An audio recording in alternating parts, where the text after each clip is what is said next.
Good afternoon all. ఈరోజు Vijayawada police commissionerate పరిధిలో anti narcotic cell మరియు లా అండ్ ఆర్డర్ బృందాలు వారు చేసిన ఆపరేషన్స్లో ఒక 4 కేసెస్లో మనం ఈరోజు 17 మందిని, ఈ గంజా కేసెస్లో ఇన్వాల్వ్ అయిన 17 మంది నిందితుల్ని ఈరోజు అరెస్ట్ చేసి రిమాండ్కి పంపిస్తున్నాం. సో ఆ సందర్భంగా మీకు అందరూ తెలుసు, ఆంధ్రప్రదేశ్ రాష్ట్రాన్ని మాదక ద్రవ్య రహిత రాష్ట్రంగా మార్చాలనే ఉద్దేశంతో రాష్ట్ర ప్రభుత్వం 100 రోజుల ప్రణాళికని రూపొందించుకుని ముందుకు పోతున్న సంగతి మీకు అందరికీ తెలిసిందే. సో ఇందులో భాగంగా విజయవాడ కమిషనరేట్ పరిధిలో కూడా మీకు అందరూ తెలుసు టాస్క్ ఫోర్స్ మనకు ఉంది. అందులో టాస్క్ ఫోర్స్తో పాటు ANTF anti narcotic task force అనే విభాగాన్ని రాష్ట్ర ప్రభుత్వం త్వరలోనే ఏర్పాటు చేయబోతుంది. మనం కూడా మన కమిషనరేట్లో కూడా ఒక మల్టీప్రాంగ్ స్ట్రాటజీతో ఈ గంజాయిని అరికట్టాలనే ఉద్దేశంతో ముందుకు పోతున్నాం. ముఖ్యంగా నిన్ననే మీరు చూశారు, వీ హ్యావ్ ఇన్వైటెడ్ సిటిజన్స్, ముఖ్యంగా కొందరు యూట్యూబర్స్ ఎవరైతే ఇన్ఫ్లుయెన్సర్స్ ఉన్నారో వీళ్ళ దగ్గర నుంచి కొన్ని వీడియోస్ తయారు చేయమని చెప్పేసి వారిని కోరడం జరిగింది. సో తద్వారా ప్రతి కాలేజీలో కావచ్చు, ప్రతి కార్నర్లో కావచ్చు మీటింగ్స్ ఏర్పాటు చేసి దీని మీద అవగాహన కల్పించడం ముఖ్య ఉద్దేశంగా ముందుకు పోతున్నాం. ఆల్రెడీ నిన్ననే చెప్పాను నేను, గంజా పెడ్లర్స్ ఎవరైతే ఉన్నారో వాళ్ళందరి మీద వారి స్థావరాలని, అదేవిధంగా వారు ఏరియా ఆఫ్ ఆపరేషన్ కూడా జియో ట్యాగ్ చేసుకుంటూ సర్వేలెన్స్ పెంచడం అనేది ఒక స్ట్రాటజీ అయితే, కేసెస్ ఏదైతే ఉన్నాయో ఈ కేసెస్ని పర్యవేక్షించి వీటిలో ముద్దాయిలకి శిక్ష పడేలాగా చేయడం మరొక స్ట్రాటజీలో భాగం. ముఖ్యంగా మనకు లాస్ట్ 5 yearsలో చూస్తే విజయవాడ నగర పోలీస్ కమిషనరేట్ పరిధిలో 719 కేసెస్ రిజిస్టర్ అయినాయి లాస్ట్ 5 yearsలో. సో 719 కేసెస్లో బ్యాక్వర్డ్ లింకేజెస్ అంటే సోర్స్ దగ్గరికి వెళ్ళి ఇన్వెస్టిగేషన్ చేశారా అంటే అన్నిట్లో చేసినట్టు అనిపించట్లేదు. దాని గురించే టాస్క్ ఫోర్స్కి బాధ్యతను అప్పగించి ఈ 719 కేసెస్లో లాస్ట్ 5 yearsలో జరిగిన 719 కేసెస్లో అసలు ఈ బ్యాక్వర్డ్ లింకేజెస్ వెళ్ళి ఎక్కడి నుంచి వస్తూ ఉంది. మేము ఈ మధ్యన కొన్ని కేసెస్ చూస్తే మాకు వీటి యొక్క రూట్స్ కోరాపుట్ జిల్లా నుంచి, అదేవిధంగా మల్కాన్గిరి జిల్లా నుంచి ఎక్కువ రూట్స్ కనిపిస్తున్నాయి. అంటే సీలేరు అటవీ ప్రాంతం, అంటే ASR డిస్ట్రిక్ట్ అటవీ ప్రాంతానికి బార్డర్గా ఉన్న ప్రదేశాల నుంచి ఈ గంజాయి తెస్తున్నట్టు అనిపిస్తూ ఉంది. అయినా కూడా ఈ టోటల్ ఈ రూట్స్ అనేది మనము పసిగట్టి ఎవరైతే సోర్సెస్ ఎవరైతే ఉన్నారో సోర్స్ దగ్గరికి వెళ్ళి ఐడెంటిఫై చేసి ఆ బ్యాక్వర్డ్ లింకేజెస్లో ఉన్న ప్రతి వ్యక్తిని కూడా మనము శిక్షించాల్సిన అవసరం ఉంది. సో దాని గురించే 719 కేసెస్లో మొత్తం టోటల్ అన్ని కేసెస్లో అసలు ఇది ఎక్కడి నుంచి వస్తూ ఉంది, గంజా ఎక్కడి నుంచి వస్తూ ఉంది అనేది తెలుసుకోమని చెప్పడం జరిగింది. అది ఈ మధ్యన జరిగిన కేసెస్ కాకపోయినా అంతకుముందు జరిగిన కేసెస్ అయినా కూడా వాటిలో మొత్తం తీసి ఇన్వెస్టిగేషన్ మరొకసారి చేయాలని చెప్పడం జరిగింది. ఈ కొద్ది రోజుల్లోనే మనము దాదాపు 77 మెంబర్స్ని ఆల్రెడీ అదుపులోకి తీసుకొని 185 kgs గంజాని స్వాధీనం చేసుకోవడం జరిగింది. ఈరోజు కూడా 17 మందిని అదుపులో తీసుకొని 46 kgల గంజాని ఈరోజు స్వాధీనం చేసుకోవడం జరిగింది. ఒకసారి డేటా చూస్తే నేను ఇందాకనే అడిషనల్ డీఎస్పీ టాస్క్ ఫోర్స్ అడిగాను, అసలు ఏంటి వీళ్ళంతా ఎవరు, 17 మంది ఏం చేస్తారు, ఏంటి వీళ్ళ బ్యాక్గ్రౌండ్ ఏంటి, వీళ్ళ ఎడ్యుకేషన్ బ్యాక్గ్రౌండ్ ఏంటి అని చూస్తే ఇందులో 10వ తరగతి చదివి డిస్కంటిన్యూ చేసిన వాళ్ళు 12 మంది ఉన్నారు.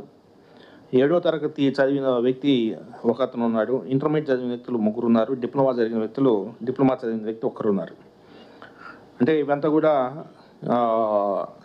సరే వీళ్ళ ప్రీవియస్ కేసెస్ ప్రీవియస్ హిస్టరీ అడిగితే ఆల్మోస్ట్ అందరి మీద ఎన్డీపీఎస్ కేసెస్ 2, బాడీ అఫెన్సెస్ 2, ఇంకొకటికి NDPS case 1, theft case 1, body offence 1, ఇంకొకరికి ఎన్డీపీఎస్ కేసులు 5, లా అండ్ ఆర్డర్ ఇష్యూస్ 4, తర్వాత బాడీ అఫెన్సెస్ ఇంకొకటికి ఇంకొకడు 498A అంటే భార్య మీద హింసించడం. ఇటువంటి కేసెస్ అంతా కూడా చూస్తే వీళ్ళందరూ కూడా నేర చరిత్ర ఉన్న వ్యక్తులుగానే కనిపిస్తూ ఉన్నారు. అంటే నేరము అదేవిధంగా గంజా అనేది 2 వేరువేరు కాదు, వీటికి అవినాభావ సంబంధం ఉన్న విషయం మనకు అర్థమవుతా ఉంది. కాబట్టి నేను అందుకే మీకు చెప్పాను, ప్రాపర్టీ అఫెన్సెస్ అదేవిధంగా బాడీ అఫెన్సెస్ చేసే ప్రతి వ్యక్తిని కూడా అతనికి గంజా లింక్స్ ఏమున్నాయి అనేది మనం చూసుకొని ముందుకు వెళ్ళాల్సిన పరిస్థితి. అందులో భాగంగా టాస్క్ ఫోర్స్ అడిషనల్ డీసీపీ గారికి చెప్పడం జరిగింది, ఎటువంటి పరిస్థితుల్లో ఈ గంజాని నిర్మూలించే దిశగా ముందుకు వెళ్ళాలి, అందుకు కావాల్సిన వనరులంతా సమాయత్తం చేసుకోండి, హ్యూమన్ రిసోర్స్ని సమాయత్తం చేసుకోండి. ముప్పేట దాడి చేస్తే తప్ప ఇది మనం ఈ గంజా బారి నుంచి మన యువతను కానీ సమాజాన్ని కానీ రక్షించుకోలేం. కాబట్టి అన్ని విధాలా మనము మల్టీప్రాంగ్ స్ట్రాటజీతో ముందుకు వెళ్ళాలని చెప్పడం జరిగింది. ఈరోజు 17 మంది ముద్దాయిని పట్టుకోవడం ముదాహం. ఇందులో 2 జూనైల్స్ కూడా ఉన్నారు. సో ఇది చూసేనే మనకు కొంత బాధేస్తుంది. చిన్నపిల్లలు కూడా, అంటే మేజర్ కాని వాళ్ళు కూడా ఈ గంజాయి చేసి సేవిస్తున్నారంటే దీన్ని మనం సమాజం అంతా కూడా అందరూ కలిసికట్టుగా అన్ని విధాలా మనము అందరూ సహకరించుకుంటూ ముందుకు పోతే తప్ప ఈ మహమ్మారి నుంచి మనం తప్పించుకోలేము. త్వరలోనే రాష్ట్ర ప్రభుత్వం ఒక టోల్ ఫ్రీ నెంబర్ కూడా ఇస్తూ ఉంది. సో మోస్ట్లీ అనదర్ 2-3 డేస్లో టోల్ ఫ్రీ నెంబర్ కూడా వస్తుందని చెప్తున్నారు. ఆ టోల్ ఫ్రీ నెంబర్ వచ్చిన తర్వాత సమాచారం కూడా విరివిగా పోలీస్ శాఖకు విరివిగా ఇవ్వడం అనేది ఇంపార్టెంట్. సో అది వచ్చిన తర్వాత ఇంకొంత మనం ముందుకు వెళ్ళొచ్చు అనేసి మనం అనుకుంటున్నాం. అదేవిధంగా కొన్ని ప్లేసెస్లో నిఘా పెంచాల్సిన అవసరం ఉంది, వెహికల్ చెకింగ్ పెంచాల్సిన అవసరం ఉంది. అదేవిధంగా ఈ 17 మంది ఎవరైతే దొరికారో వీళ్ళ క్రైమ్ హిస్టరీ ఒకసారి చూసి అంత మునుపు అఫెన్స్ చేసి ఉంటే ఆ అఫెన్సెస్ బట్టి వీళ్ళ మీద పీడీ యాక్ట్లు ఏమన్నా మనం ఇన్వోక్ చేయొచ్చు అనే విషయాన్ని కూడా పరిశీలిస్తాం. ఒకసారి వీళ్ళ నేర చరిత్ర అంతా ఒకసారి చూడాల్సిన అవసరం ఉంది. సో అదేవిధంగా రౌడీ షీటర్స్, నిన్నే మీకు చెప్పాను, బ్లేడ్ బ్యాచ్, అన్నీ కూడా కొంత ఇంటర్లింకేజెస్ చాలా ఉంటాయి కాబట్టి అవన్నీ కూడా మనం ఒకసారి స్టడీ చేసి ఒక నిర్దిష్టమైన ప్రణాళికతో ముందుకెళ్ళి ఈ యొక్క గంజాని సమూలంగా నిర్మూలించాలనే ఉద్దేశంతో ఉన్నాం. సో అందులో భాగంగా ఈరోజు వీళ్ళని అరెస్ట్ చేయడం జరిగింది. సో ఇందులో గుడ్ వర్క్ చేసిన కానిస్టేబుల్స్ని, అదేవిధంగా ఇన్స్పెక్టర్స్ని, additional DCP task force, SHOs అందరూ కూడా అభినందిస్తూ ఇంకా ముందు వీళ్ళ మీద పక్కా నిఘా పెట్టాలి. అందరికి చెప్పాను, మీరు గంజా తాగిన వాడిని పట్టుకోవడం అంటే ఒక చిన్న ఇక్కడ ఎంఓలో ఒకటి కనిపిస్తూ ఉంది. గంజా తాగిన వాడు ఫస్ట్ గంజా తాగుతాడు, తర్వాత డబ్బులు సరిపోవు. వాడు ఏం చేస్తాడంటే కొంత గంజా తెచ్చుకొని వాడు కొంత గంజా సేవించి మిగతా వాళ్ళకి సప్లై చేస్తున్నాడు. అంటే వాడే పెట్లర్గా మారిపోతున్నాడు. సో ఇది కూడా ఒక ప్రమాదకరమైన పరిణామం. సో కాబట్టి ముందుగానే ఈ గంజా సేవించడం గుర్తించడం, అదేవిధంగా కొంత డ్రగ్ అడిక్షన్ సెంటర్స్ వీటి మీద కూడా ఫోకస్ పెట్టాల్సిన అవసరం ఉంది.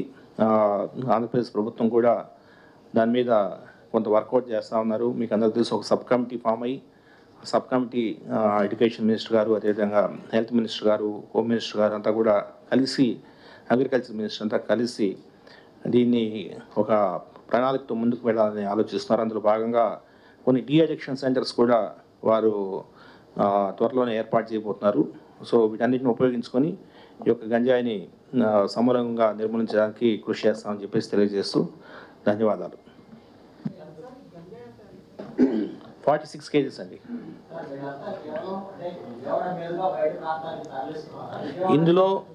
ఇందులో ఒక ఇద్దరు వచ్చేసేసి వైజాగ్ సంబంధించిన ఏరియా వాళ్ళు సప్లయర్స్. ఈ 17 మిగతా 15 మంది కూడా ఇక్కడనే కొంత సేవింగ్స్ వీటి తీసుకుంటాడు, తీసుకొని ఇంకోటికి ఇస్తాడు అట్లా. సో ఈ నెట్వర్క్ మొత్తం ఛేదించాలంటే మనం ఎవరిని ఉపేక్షించకుండా ముందుకు అరెస్ట్ చేయాల్సిన అవసరం ఉంది. త్వరలోనే ఇంకా ఎవరిని ఉపేక్షించేది లేదు. ఎవరైతే గంజా సేవిస్తున్నారో వీళ్ళందరినీ ఈ మధ్యనే ఇందాకనే మన గౌరవ హోమ్ మినిస్టర్ గారి మీటింగ్ జరిగింది. సో వారు చెప్తూ ఈ డ్రగ్ని ఐడెంటిఫై చేసే డ్రగ్ టెస్ట్ కిట్